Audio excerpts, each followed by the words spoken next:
Hey, fifth grade, it's Mrs. Utsey coming to you again today for our read. Let's go to Birmingham. Yesterday we left off with chapter 2. Today we are ready to dive into chapter 3. So here we go. The world's greatest dinosaur war ever. I couldn't believe it. The door opened in the middle of math class and the principal pushed the older, raggedy kid in. Mrs. Cordell said, "Boys and girls, we have a new student in our class starting today. His name is Rufus Fry. Now, I know all of you will help make Rufus feel welcome, won't you?" Someone sniggled. "Good. Rufus, say hello to your new classmates, please." He didn't smile or wave or anything. He just looked down and sat real quiet. "Hi." A couple of girls thought he was cute because they said, "Hi, Rufus. Why don't you sit next to Kenny and he can help you catch up with what we're doing," Mrs. Cordell said. I couldn't believe it.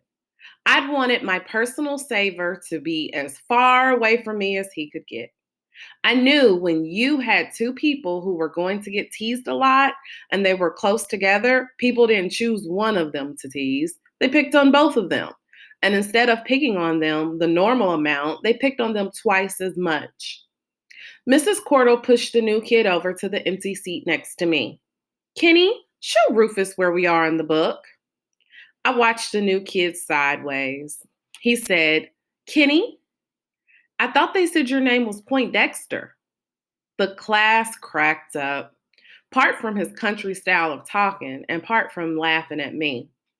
I could tell that even Mrs. Cordell was fighting not to break out laughing. Though he was looking friendly when he said this, I kind of knew it had to be teasing, because whoever heard of anybody's mama giving them the name like Poindexter? When he sat down next to me, I tried to imitate Byron's death stare, but it didn't work. Because the kid smiled at me real big and said, "My name's Rufus. What are we doing?" "Times tables." "That's easy. You need some help?" "No," I said, and scooted around in my chair so all he could do was look at my back. This guy was real desperate for a friend because even though I wouldn't say much back to him, he kept jabbering away at me all through class. When lunchtime came, he followed me outside right to the part of the playground where I sit to eat. He forgot about bringing a lunch, so I gave him one of Mama's throat choking peanut butter sandwiches and let him eat the last half of my apple. He really was a strange kid. He only ate half the sandwich and folded the rest up in the wax paper. And when I handed him the apple, he even ate the spots where you could see my teeth had been. He didn't even wipe the slob off first. And man, this kid could really talk. He was yakking a miles a minute, saying stuff like, "Your mama sure can make a good peanut butter sandwich, and how come these kids are so darn mean?" Then he said something that made me get all funny and nervous inside. He said, "How come your eyes ain't looking in the same way?" I looked to see if maybe this was the start of some teasing, but he looked like he really wanted to know. He wasn't staring at me either. He was kind of looking down and kicking at the dirt with his raggedy shoes. It's a lazy eye. He stopped kicking dirt and said, "Don't it hurt?" "No." He said, "Oh," then kicked a little more dirt and hollered out, "Ooh boy, look at how fat that there is." "What?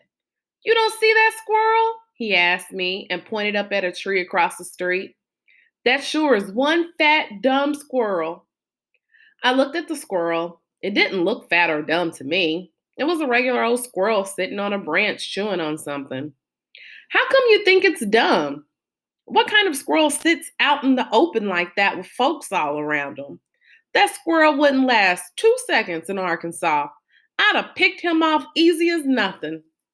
The new kid pointed at the squirrel like his finger was a gun and said, "Bang!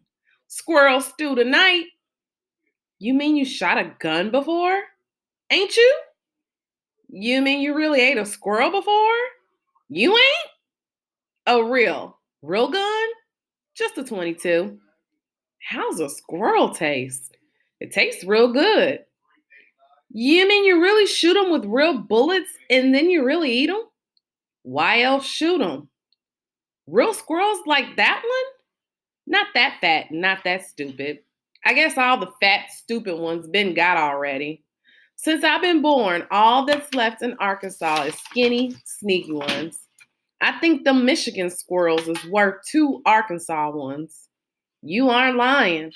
He raised his hand and said, I swear for God, ask Cody. Who? The little shrunk up version of the new kid was standing by himself up against the fence that runs around Clark, watching us. The new kid waved at him, and his little brother came running over. The big one pointed over at the squirrel. Cody, look it there. Cody laughed and said, Ooh, boy, that sure is a fat squirrel. Think you could pick him off from here? Cody pointed his finger like it was a gun and said, Bang! Squirrel stew tonight. I couldn't believe this little kid had shot a gun too. You shot a real gun? Just a 22. With real bullets? The little one looked at his big brother to see why I was asking all this stuff.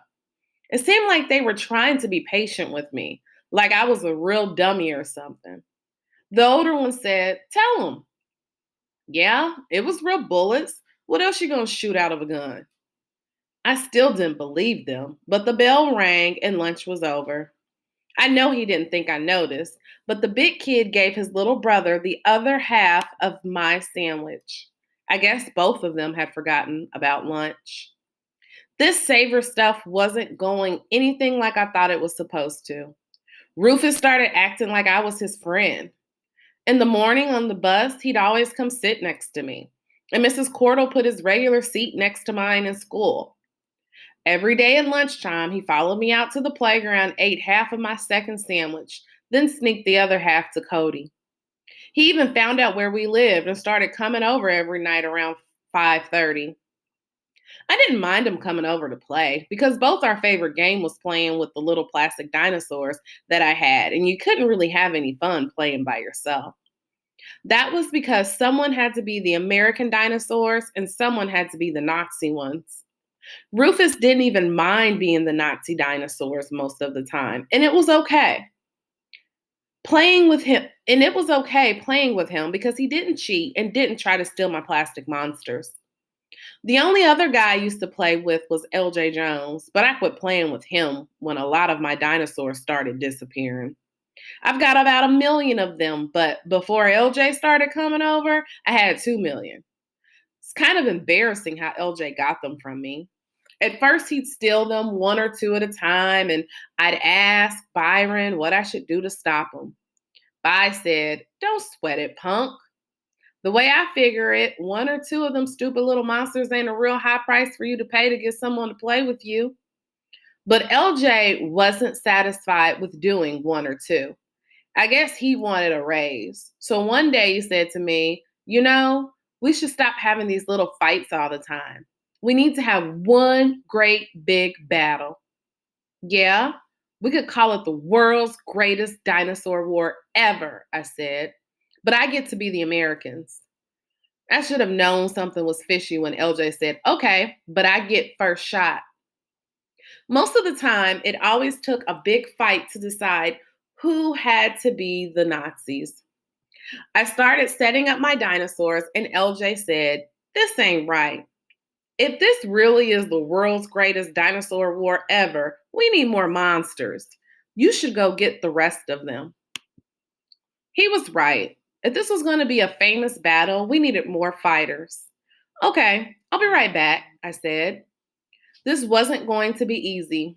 I wasn't allowed to take all of my dinosaurs out at once because Mama was afraid I'd lose most of them, especially because she didn't trust LJ. Every time he'd come over, she'd tell me, You watch out for that boy. He's a little too sneaky for my taste. I had a plan, though. I'd go upstairs and drop the pillowcase. I kept my dinosaurs in out of the window. I wasn't so stupid that I dropped them down to LJ. I dropped them out of the other side of the house and then run around to go get them. My plan worked perfectly. After I went and picked up the pillowcase, I set up my dinosaurs and LJ set up the Nazis and we started the battle. He took first shot and killed about 30 of mine with an atomic bomb. My dinosaur shot back and got 20 of his with a hand grenade. The battle was going great. Dinosaurs were falling right, left, and center. We had a great big pile of dead dinosaurs off to the side and had to keep shaking more and more reinforcements out of the pillowcase. Then, in the middle of one big fight, LJ said, "Wait a minute, Kenny, there's something we forgot about." I was ready for a trick. I knew LJ was going to try to get me to go away for a minute so he could steal a bunch of my monsters. I said, "What?" "These dinosaurs been dropping atom bombs on each other. Think about how dangerous that is." "How's it dangerous?"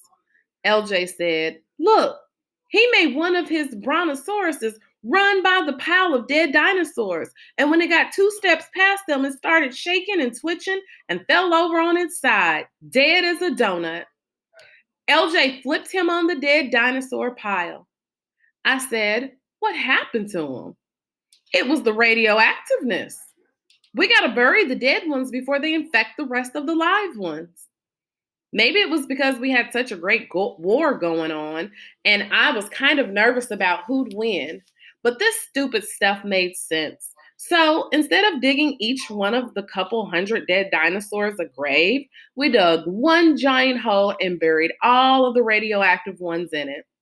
Then we put a big rock on top so no radioactivity could leak out. This really was the world's greatest dinosaur war ever. We fought and killed dinosaurs for such a long time that we had to make 2 more graves with 2 more big rocks on top of them. LJ finally pulled the trick I knew he was going to, but he did it so cool that I didn't even see it coming. "Kenny, you ever been over in Banky and Larry Dunn's fort?" LJ knew I hadn't. Uh-uh. "I found out where it is." "Where?" "You want to come see it?" "Are you crazy? They ain't there. This is Thursday night. They're up at the community center playing ball." "Really?" "Well, if you too scared," I knew this was a worm with a hook in it, but I bit anyway. "I'm not scared if you aren't. Let's go." I figured the trick would come in right here, so I kept a real good eye on LJ while we put my monsters back in the pillowcase.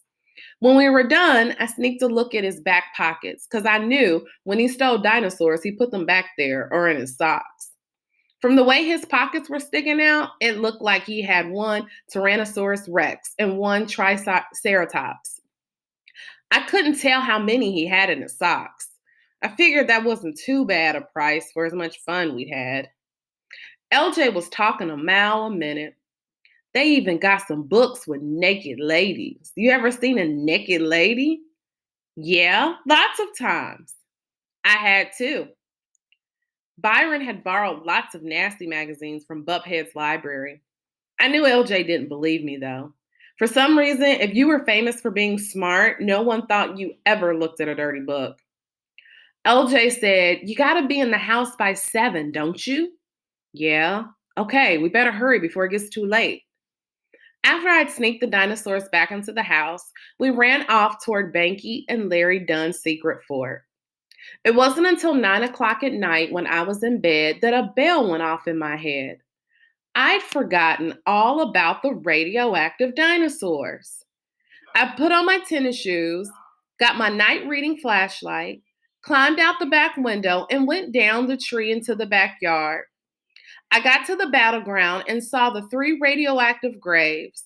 But when I moved the rock on the first one and dug a little bit down, I didn't hit one dinosaur, not one.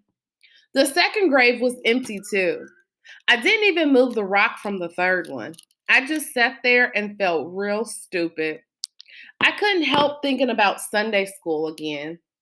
I remembered the story about how a bunch of angels came down and rolled away the rock that was in front of Jesus' grave to let him go to heaven. I think it took them 3 days to push the rock far enough so he could squeeze out. My dinosaurs weren't even in their graves for 3 hours before someone rolled their rocks away. Maybe it was a lot easier for a bunch of angels to get a million dinosaurs to heaven than it was to get the savior of the whole world there. But I wish they'd given me a couple more hours. But I was just making excuses to myself for being so stupid. I know if a detective had looked at these rocks, he wouldn't have found a clue of a single angel being there. But I'd bet $1 million that he'd have seen that those rocks were covered with a ton of LJ Jones fingerprints. I never played with LJ again after that. So playing with Rufus got to be okay.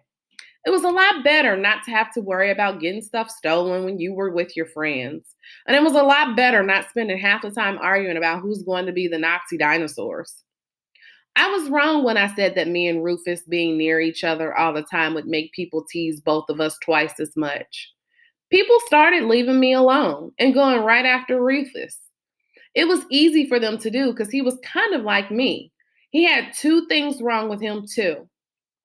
The first thing wrong with Rufus was the way he talked. After he said that hi yeah y'all stuff on the bus, he got to be famous for it. And no matter how much he tried to talk in a different way, people wouldn't let him forget what he said. The other thing wrong with him was his clothes.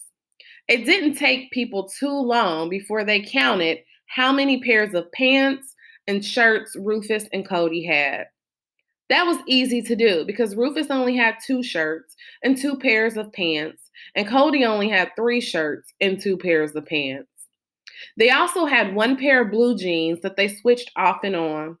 Some days Rufus wore them, and some days Cody rolled the legs up and put them on. It's really funny how something as stupid as a pair of blue jeans can make you feel real bad. But that's what happened to me. We had been sort of secret friends for a couple of weeks before people really started getting on them about not having a bunch of clothes. Me and Rufus and Cody were on the bus right behind the driver one day when Larry Dunn walked up to our seat and said, "Country cornflake, I noticed how you and the little flake switch off on them pants. And I know Fridays is your day to wear them, but I was wondering if the same person who gets to wear the pants gets to wear the drawers that day too." Of course, the whole bus started laughing and hollering. Larry Dunn went back to his seat real quick before the driver had a chance to tell anybody the secret he knew about Larry's mama. I looked over at Cody. He had the blue jeans on today and was pulling the waist out to check out his underpants. Maybe it was because everybody else was laughing. Maybe it was because Cody had such a strange look on his face while he peeked at his underpants.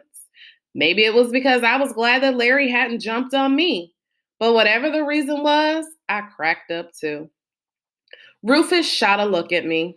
His face never changed, but I knew right away that I had done something wrong. I tried to squeeze the rest of my laugh down. Things got real strange. Instead of Rufus jabbering away at me a mile a minute in school, he scooted around in his seat so all I could see was his back. He didn't follow me out on the playground either, and he acted like he didn't want my sandwiches anymore. Ever since Mama had met Rufus and I told her about sharing my sandwiches with him, she had been giving me 4 sandwiches and 3 apples for lunch. When I saw him and Cody weren't going to come under the swing at lunchtime, I set the bag with their sandwiches and apples in it on the swing set. The bag was still there when the bell rang. They quit sitting next to me on the bus, too. And Rufus didn't show up that night to play. After this junk went on for 3 or 4 days, I sneaked the pillowcase full of dinosaurs out and headed over to where Rufus lived. I knocked on the door and Cody answered. I thought things might be back to being okay because Cody gave me a great big smile and said, "Hiya, Kenny. You want to talk to Rufus?" "Hi, Cody." "Just a minute." Cody closed the door and ran back inside. A minute later, Rufus came to the door. "Hey, Rufus, I thought you might want to play dinosaurs. It's your turn to be the Americans." Rufus looked at the pillowcase, then back at me. "I ain't playing with you no more, Kenny." "How come?" I knew, though. "I thought you was my friend. I didn't think you was like all them other people," he said. "I thought you was different."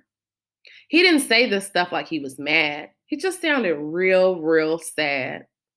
He pulled Cody out of the doorway and shut it. Rufus might as well have tied me to a tree and said, "Ready, aim, fire." I felt like someone had pulled all my teeth out with a pair of rusty pliers.